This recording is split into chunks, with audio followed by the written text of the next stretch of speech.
거룩한 주일, 하나님께서 우리에게 주시는 생명의 말씀은 로마서 13장 8절에서 10절 말씀입니다. 로마서 13장 8절에서 10절 말씀, 신약 257쪽입니다.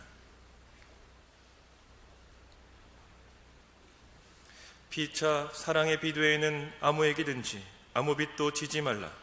남을 사랑하는 자는 율법을 다 이루었느니라. 간음하지 말라, 살인하지 말라, 도둑질하지 말라, 탐내지 말라 한 것과 그 외에 다른 계명이 있을지라도 내 이웃을 내 자신과 같이 사랑하라 하신 그 말씀 가운데 다 들었느니라. 사랑은 이웃에게 악을 행하지 아니하나니 그러므로 사랑은 율법의 완성이니라. 아멘. 요한일서 4장 16절은 하나님에 대하여 이렇게 말합니다. 하나님은 사랑이시라. 하나님이 사랑이시다라는 말은 하나님을 나타내는 대표적인 속성이 사랑이다라는 것을 말합니다. 우리가 어떤 사람에 대하여 저 사람은 완전 강철이다라고 하면 그 사람 몸이 원소기호 Fe 철로 되어 있다는 말이 아니라 강철 같다, 튼튼하다, 건강하다라고 할 때 저 사람 강철이다라고 하죠. 우리가 하나님에 대하여, 성경이 하나님에 대하여 하나님은 사랑이시라라고 하면 하나님을 나타내는 대표적인 속성이 바로 사랑이라는 겁니다. 사랑의 하나님께서 하나님의 형상, 곧 사랑의 형상으로 사람을 지으셨습니다. 사람이 하나님으로부터 지음받았는데 하나님의 형상, 곧 사랑으로 지음받았다는 말은 사람에게 가장 필요한 것이 사랑이라는 말입니다. 사람은 돈이 없어도 살 수 있습니다. 땅이 좀 없어도 살 수 있습니다. 공부 많이 못해도 살 수 있습니다. 그러나 사람은 사랑 없이는 살지 못합니다. 우리 주위에서 일어나는 사건, 사고들, 매스컴, 뉴스, 신문을 보십시오.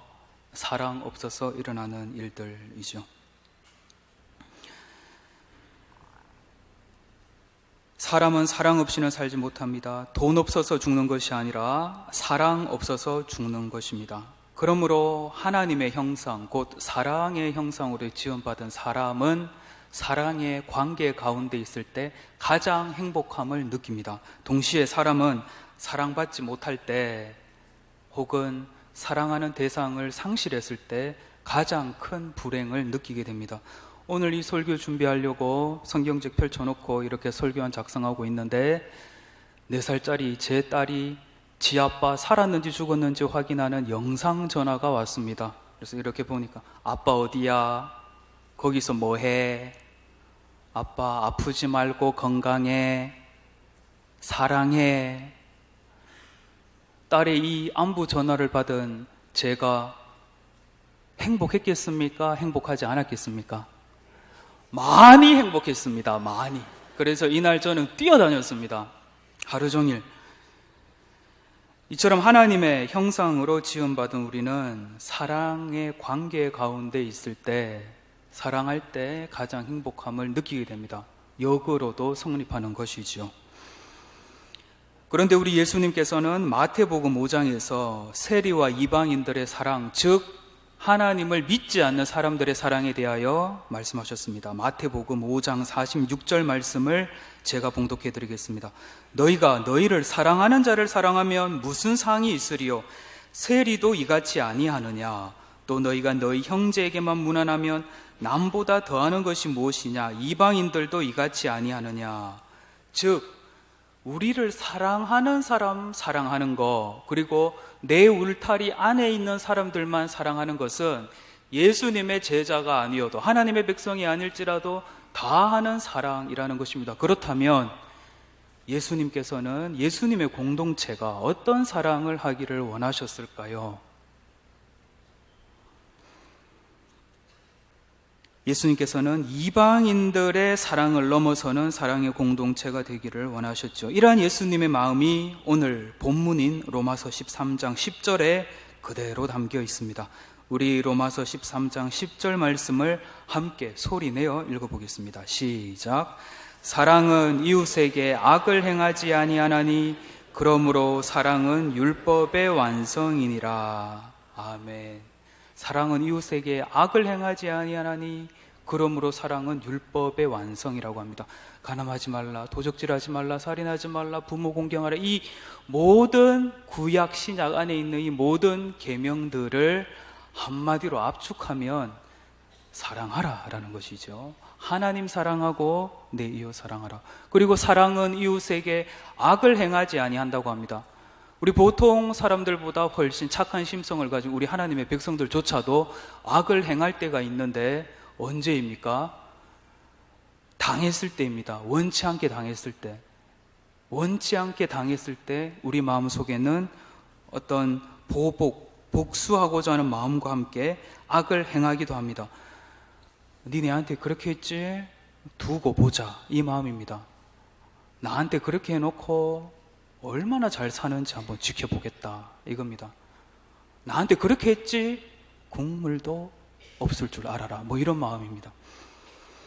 이런 마음 가운데 우리 주께서 말씀하십니다. 마태복음 5장 38절 제가 봉독합니다. 또 눈은 눈으로 이는 이로 갚으라 하였다는 것을 너희가 들었으나 나는 너희에게 이르노니 악한 자를 대적하지 말라. 또 내 이웃을 사랑하고 내 원수를 미워하라 하였다는 것을 너희가 들었으나 나는 너희에게 이르노니 너희 원수를 사랑하며 너희를 박해하는 자를 위하여 기도하라. 예수님께서는 원수를 어떻게 사랑할지에 대하여 참으로 감사하게도 우리에게 말씀해 주셨습니다. 우리는 오늘 먼저 원수의 개념에 대하여 한번 잡아보고 그 다음에 어떻게 원수를 사랑해야 할지 알아보겠습니다. 국어사전에서 원수는 원한이 맺힐 정도로 자기에게 해를 끼친 사람이나 집단으로 정의합니다. 쉽게 말하면 너무 싫은 사람이 원수입니다. 너무 싫어서 두 번 보고 싶지 않은 사람이 원수입니다. 같이 있으면 심장이 빨리 뛰기 시작하고 혈압이 올라가기 시작하고 그리하여 이 사람이랑 최대한 멀리 떨어져 있고 싶다. 빨리 이 사람이 나가든지 내가 나갔으면 좋겠다. 가능하다면 지구 밖에 이 사람이 나갔으면 좋겠다 하는 그 사람이 원수입니다. 그렇다면 왼수는 무엇입니까? 어떤 사람이 얼마 전에 정의하기를 원수는 집 밖의 사람이고 이 왼수야 집 안에 있는 사람이 왼수라고 하는데 참 공감이 되었습니다. 저희 집에 왼수가 있다는 말은 아닙니다. 네. 원수는 집 밖의 사람들이고 왼수는 집 안에서 혹은 사무실 안에 날마다 눈을 뜨면 걸어다니고 있고 출근해서 가 있으면 떡 앉아있는 이런 사람들이 왼수이지요. 오래전에 어떤 모임에서 식사를 하는데 어떤 분 휴대폰이 울려서 이렇게 보니까 왼수라고 저장된 사람이 전화가 왔습니다. 그래서 이분 남편이구나. 얼마 전에 그 모임에 다시 갔는데 그분 휴대폰이 공교롭게도 또 울려서 제가 보려고 본 게 아니라 소리가 나서 봤는데 그 인간으로 저장된 사람이 전화가 왔습니다. 그래서 왼수가 해결되지 않으면 시간이 지나서 그 인간으로 바뀌는구나.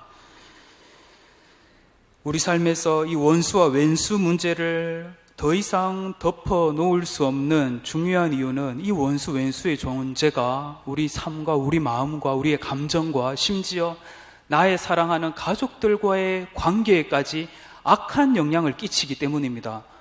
더 무서운 것은 사탄 마귀가 그와의 깨어진 관계의 그 틈을 타서 들어갔다 나왔다 사탄이 하면서 역사를 하고 있는 것. 예수님을 믿어 구원받은 하나님의 백성들에게 사탄은 어떻게 역사합니까? 이 사람 보니까 구원의 확신은 있고 이 지옥에는 같이 가지 못하겠으니까 그래, 이 땅에서의 삶을 지옥으로 만들어 주마 해서 어떻게 합니까? 원수 문제를 이용합니다. 원수를 통하여 그의 삶을 날마다 지옥화시킵니다. 혹 우리들 중에 이러한 어려움이 있다면 이 문제가 해결되어야 합니다. 이 문제 풀려야 합니다. 하나님께서도 이 문제 오늘 풀어주시기를 원하십니다. 사탄이 그런데 사탄은 이 문제 해결 안 하기를 원합니다. 원수 문제 계속 원수 맺고 있기를 원합니다. 그래야 그와의 관계의 틈을 타서 사탄이 수시로 들락날락 역사할 수 있기 때문에 사탄은 원수 문제 해결하지 마라, 그대로 있어라 라고 하는 것이죠. 바울이 이것을 알았습니다. 그래서 바울은 고린도 후서 2장 10절에서 이렇게 말합니다. 제가 봉독해 드리겠습니다. 너희가 무슨 일에든지 누구를 용서하면 나도 그리하고, 내가 만일 용서한 일이 있으면 용서한 그것은 너희를 위하여 그리스도 앞에서 한 것이니 이는 우리로 사탄에게 속지 않게 하려 함이라. 우리는 그 계책을 알지 못하는 바가 아니로라. 그렇다면 이 원수, 왼수 어떻게 사랑할 수 있습니까? 어떻게 하면 용서할 수 있습니까? 참으로 감사하게도 우리 예수님께서 어떻게 해야 할지 말씀해 주셨습니다. 자세하게요. 마태복음 5장 44절을 함께 소리내어 읽겠습니다. 시작.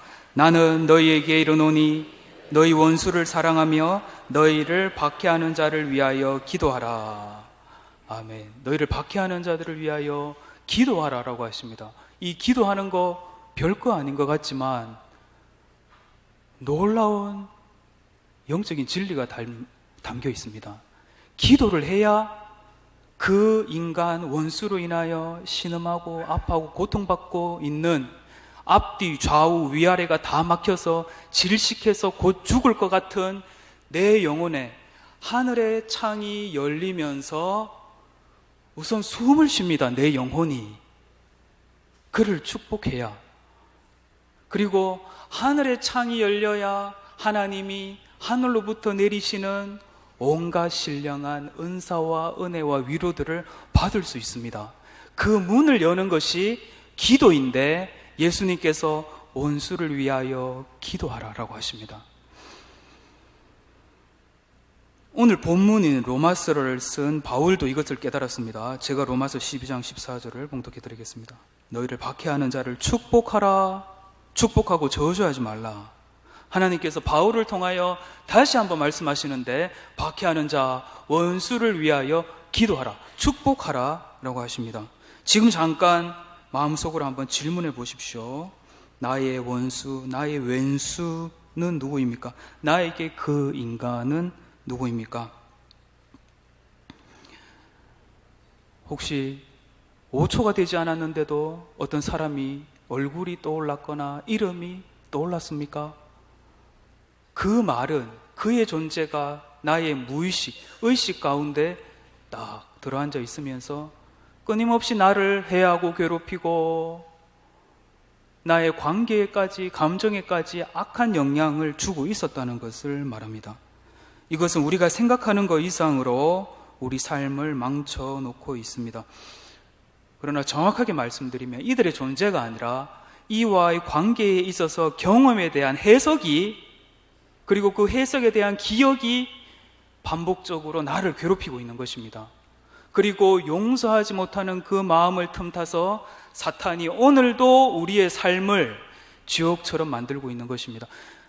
그래서 하나님께서 이것을 아셨기 때문에 성경을 통하여 반복해서 이 원수 문제, 왼수 문제에 대하여 반복해서 말씀하시는 것입니다. 이 원수의 존재로부터 자유로울 수 있는 것, 특히 사탄의 이 악한 영향을 끊을 수 있는 것은 오직 원수를 위하여 십자가에서 보혈을 흘리신 예수님의 방법뿐입니다. 예수님께서 원수를 어떻게 대하셨나를 아는 것은 매우 중요합니다. 십자가에 달리신 우리 주께서 원수를 위하여 무엇을 하셨습니까? 기도하셨습니다. 아버지여, 저들의 죄를 사하여 주시옵소서. 저들은 지금 자기가 하는 것을 알지 못함이니이다. 원수, 그 인간을 위하여 예수님처럼 기도한다는 것은 신학적으로, 실천적으로 깊은 함의를 담고 있습니다. 원수를 위하여 기도한다는 것은 먼저 하늘의 창문을 여는 것이라고 말씀드렸습니다.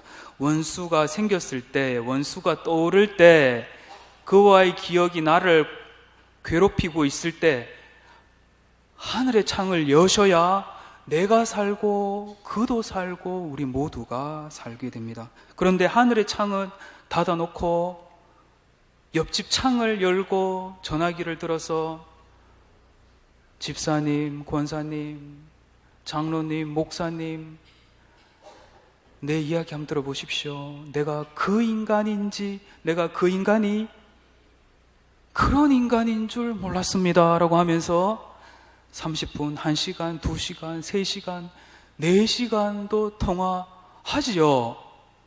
그와의 만남부터 역사를 기술하려고 하니 4시간도 부족하지 않겠습니까? 그 인간이 그런 인간인 줄 몰랐습니다. 그런데 지금까지 교회 다니신 분이 그 인간이 그런 인간인 줄 이제 깨달으시면 어떡합니까? 로마서 3장 23절, 모든 사람이, 모든 사람이 죄를 범하였음에 하나님의 영광에 이르지 못하였더니, 그도 죄인이고 나도 죄인이고 그 인간이 그 인간이고 그 인간이 그 인간인 것입니다. 그 인간이 그 인간이고 그 인간이 요 인간인 것입니다. 하나님의 은혜로 여기 서 있는 것이지 그 인간이 이 인간이고 그 인간이 그 인간인 것이죠.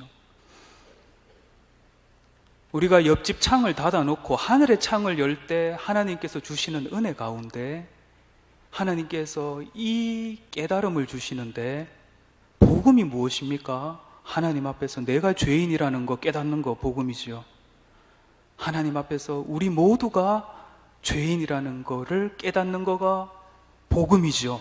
그리하여 그와 마찬가지로 나도 끊임없이 하나님께 용서를 받아야 할 존재이고 서로 용서해 주어야 할 존재라는 거, 이 복음에 대한 깨달음 언제 일어납니까?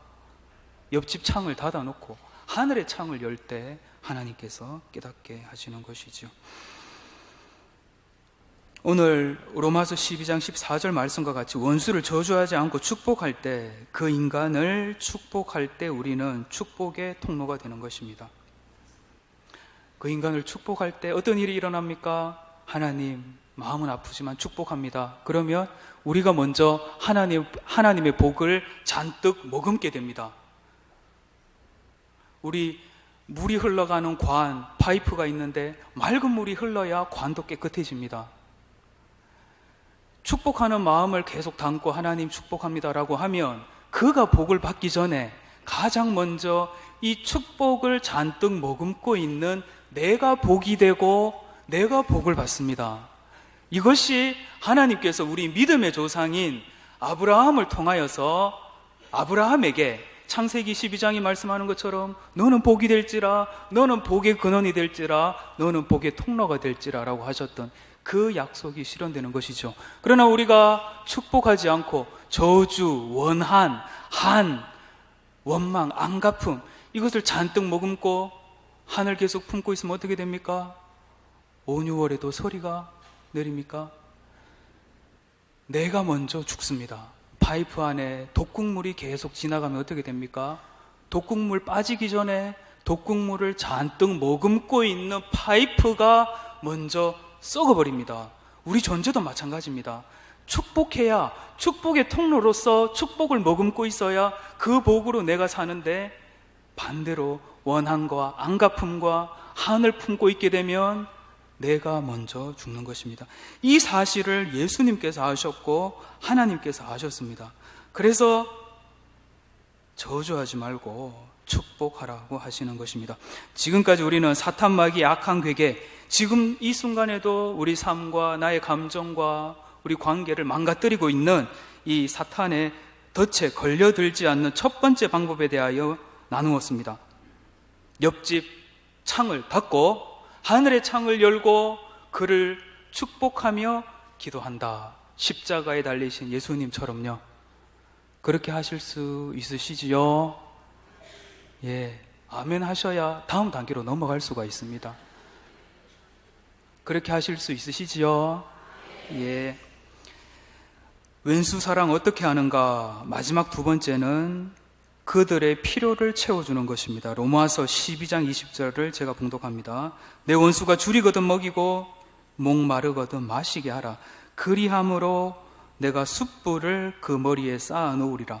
악에게 지지 말고 선으로 악을 이기라. 하나님께서 우리 하나님의 백성들에게 원수가 도움이 필요하면, 원수가 어떤 필요가 생기면 채워주라고 합니다. 채워주라고 합니다.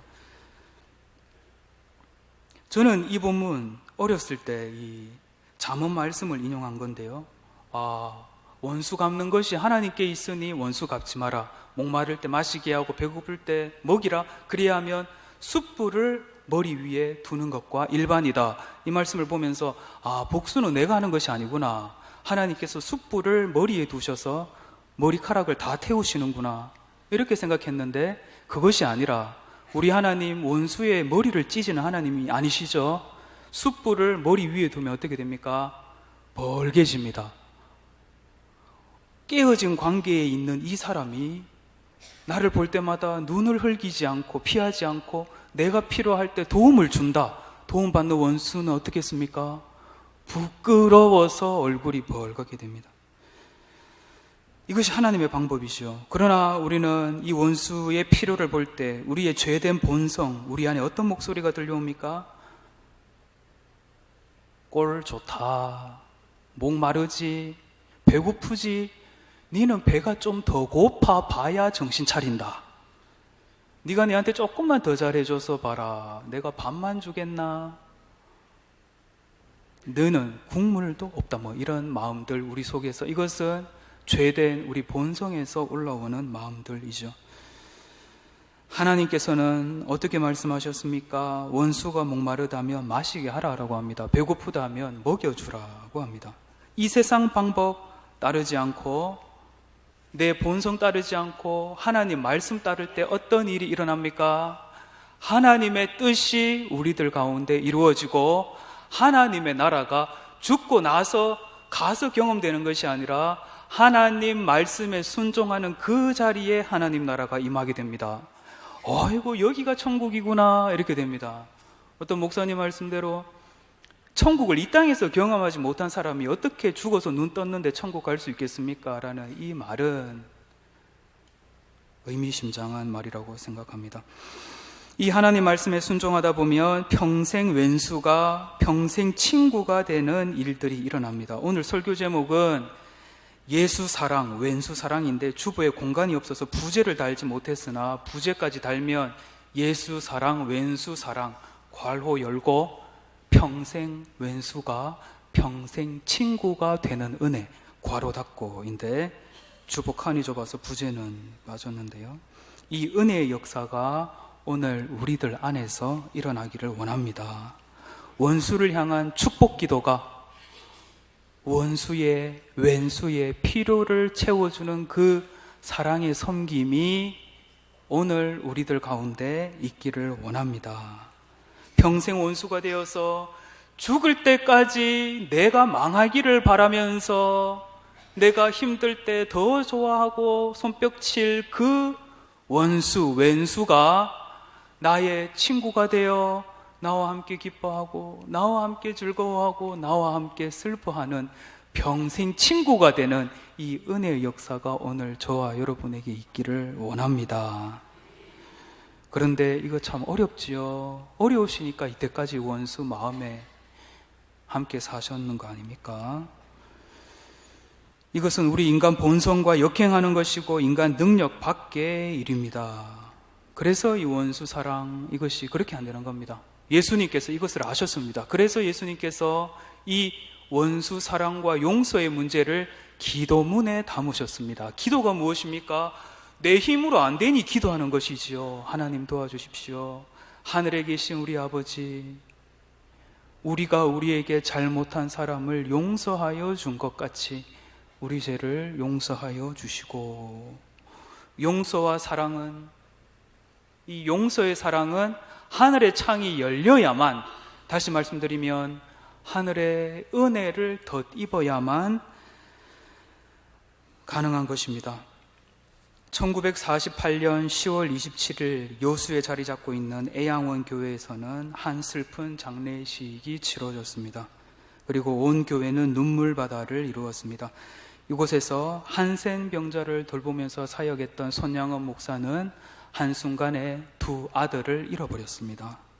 바로 여순 반란 사건으로 붙잡혀 있던 이 두 아들이 총에 맞아 죽었습니다. 그 장례식 예배에 참석한 사람들 앞에서 손양원 목사는 두 손을 모았습니다. 그리고 다음과 같이 조용히 입을 열었습니다. 이 손양원 목사님의 답사입니다. 여러분, 내 어찌 긴 말에 답사를 드리겠습니까? 아들의 장례식에 아버지 목사가 이렇게 답사를 한 겁니다. 내가 두 아들의 순교를 접하고 깨달은 몇 가지 은혜로운 감사의 조건을 이야기함으로써 답사를 대신할까 합니다. 첫째, 나 같은 죄인의 혈통에서 순교의 자식을 나게 하신 하나님께 감사드립니다. 둘째, 허다한 많은 성도 중에서 어찌 이런 보배를 주께서 하필 내게 맡겨주셨는지 그 점 또한 감사드립니다. 셋째, 삼남 삼녀 중에서 가장 아름다운 두 아들 장자와 차자를 바치게 된 나의 축복을 감사드립니다. 넷째, 한 아들의 순교도 귀하다 하거늘 하물며 두 아들의 순교라니요, 하나님 감사합니다. 다섯째, 예수 믿다가 누워 죽는 것도 큰 복이라 하거늘 하물며 전도하다 총살 순교 당함이라니요, 하나님 감사합니다. 여섯째, 미국 유학 가려고 준비하던 내 아들 미국보다 더 좋은 천국 갔으니 내 마음 안심되어 감사합니다. 일곱째, 나의 사랑하는 두 아들을 총살한 원수를 회개시켜 내 아들을 삼고자 하는 사랑의 마음을 주신 하나님께 감사합니다. 여덟째, 두 아들의 순교로 말미암아 무수한 천국의 아들들이 생길 것이 믿어지니 우리 아버지께 감사합니다.